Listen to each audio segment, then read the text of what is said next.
First, I offer one lesson from the Seneca tradition. It's an idea found in many indigenous cultures in some form. It's called the 7 generations principle.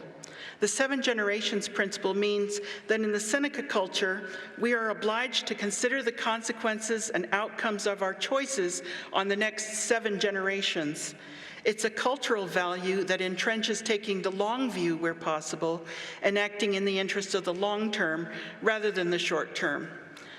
The 7 generations principle challenges us to pause to contemplate how our choices, multiplied and amplified through future generations, might affect our relationships with the Creator, with one another, and with the earth. It means we strive to keep an eye on the things of eternity, even, perhaps especially, in the midst of blinding mortal pain. How do we maintain that long view and choose to trust the Lord when the pain of our physical or spiritual trial is so acute and present, when the suffering is sore and stubborn? When I say keep an eye on the eternal in the midst of mortal pain, I mean that we should seek to keep our spiritual gaze fixed on the great eternal sacrifice, the infinite atonement of Jesus Christ. The adversary seeks to distract our focus entirely onto our temporal pain or tempt us to nourish up perceived slights and injustices, obscuring the Lord's love. That is one reason it is imperative that we partake each week of the sacrament, renewing our covenant to always remember the Savior. So why did the Lord send me to Texas without MTC language training? At the time, if I were to have designed the experience for myself, I would have called me to learn Spanish in the MTC. But although I have the power of choice and autonomy in many things, I'm not the primary architect of my own life experiences. I'm called to trust that the Lord has a plan for my life, just as I know that He has a plan for yours. Both the big picture and the smaller details are within His infinite and loving calculus. As it worked out, the experience was tailored to draw upon my particular strengths and to fortify my particular weaknesses. The airport switcheroo meant that I could not lean upon my own capacities to learn Spanish as a purely intellectual exercise. I had to rely on the gifts and tutelage of the Spirit. I had to plead for the gift of tongues. I had to rely on the prayers of loved ones, the power of which I could feel, bringing words and phrases to my mind and loosing my tongue as I taught. The Lord foresaw that Spanish would be a great blessing in my life, but that learning to trust Him and rely on Him, learning the language of the Spirit, was an even more important lesson.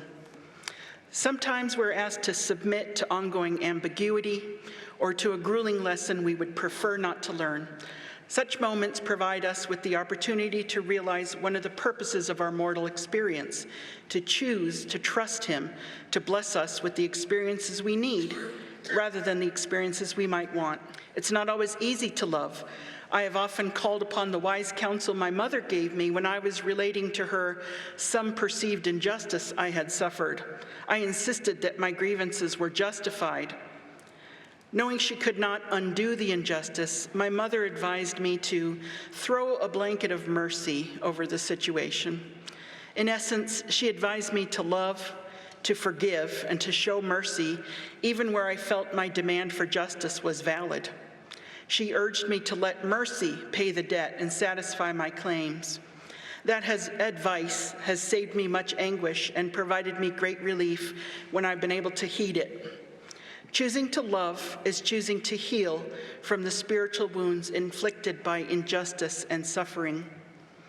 One important way that we magnify our love to others and to the Lord is through the words we speak. Many Native American creation stories describe the world's creation as having been brought about because the Creator spoke it.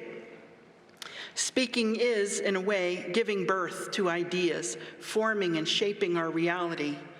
Similarly, in the creation account in Genesis, we understand that God said, "Let there be light," and there was light. One title for the Savior is the Word. Our words are powerful beyond measure. Words have the power of creation and healing, but they also have the power of destruction and wounding.